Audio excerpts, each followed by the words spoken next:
Hey, what's up guys? It's Moshaba here and you're watching another tutorial from Schedemy.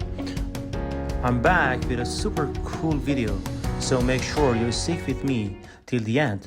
Today, I'm gonna share with you the exact logic behind the three different options Primavera gives you when you wanna reschedule your project, and trust me, this one's gonna be really interesting.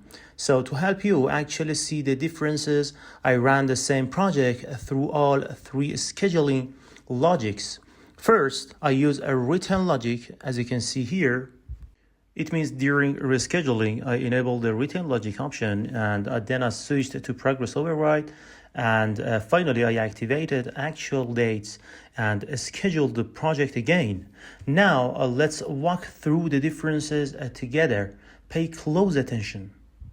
As you see, we've got a 5-day activity and a 10-day activity that are supposed to run one after another. In the baseline, the first activity was planned to start on January 1st and finish on the 5th. The second one was supposed to run from January 6th to the 15th. So look at the yellow baseline bar and you'll understand what the original plan looked like. But what actually happened? The first activity started one day late, and we are updating on the 3rd of January, meaning end of day 3. But something even more interesting happened. The second activity, which had finished to start a relationship, started earlier than it should have. This is what we call out of sequence work. So on day 3, the form work activity actually started and worked for one day. And as you can see here, now here's your job as a planner. You gotta decide how you want to continue the work and reschedule your program. So you've got 3 options for doing that. First one is a written logic. This one tells a Primavera, hey, keep the original relationships. The remaining work of the form work must happen after the rebar activity finishes. But look at the second option, progress override. In this mode, Primavera basically ignores the relationships, like it breaks the links. It takes the remaining work and schedules it right after the data date, as if whatever is left must be completed immediately. It says, okay, these 3 days will be done here, but for every other activity that has been actualized, it schedules the remaining duration from the data date onward. So it becomes 1 day actual, and 9 day more must be done here after the data date. Now, let's move on to one of the most complex scenarios. Guys, this one's a bit less talked about because it's more complex. A funny thing, its behavior is almost identical to written logic. When it comes to rescheduling, it keeps all your relationships, same as option 1. Written logic. It tells you finish those 3 days, then continue the remaining days. But the real difference is in how it calculates total float. With written logic, the total float becomes 0, which honestly makes sense in most cases, meaning that this activity is on the critical path and has no float. But in actual days, the rebar activity suddenly gets minus 4 days of float.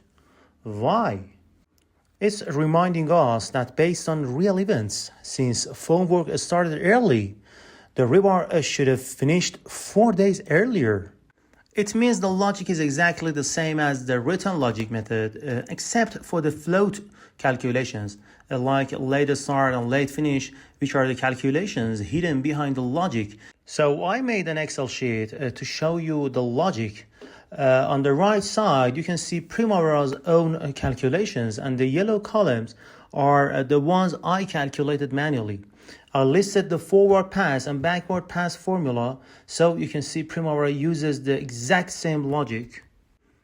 I assume that you already know these formulas, and later I will create another instructional content for them.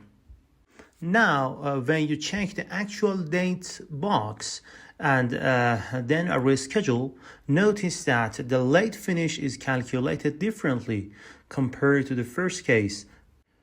But why it happens?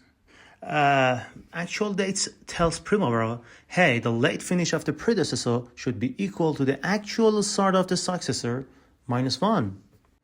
Then let's check the actual start of the second activity, formwork installation. Here you can see January 3rd.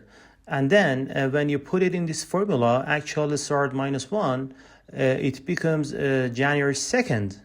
And as you can see, this formula, late start, is calculated by late finish minus duration. Here, the duration is Riemann duration. Be careful about that. It's 3 days. Plus 1.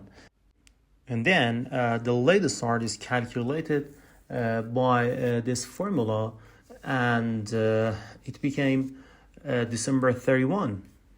When you put your new late finish in the total float formula, a late finish minus early finish. A late finish is January 2nd and early finish is January 6th. So it becomes minus 4 days. This negative float is actually telling us, watch out, something out of sequence is happening here. And that's a really useful warning for us planners. This is giving us a serious warning. Then you've seen the only difference between the written logic and actual dates methods. Otherwise, there's no difference in planning between them.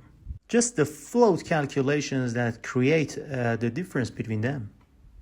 Okay guys, I really hope you enjoyed this video. I put a lot of effort into these analysis because I care about my audience.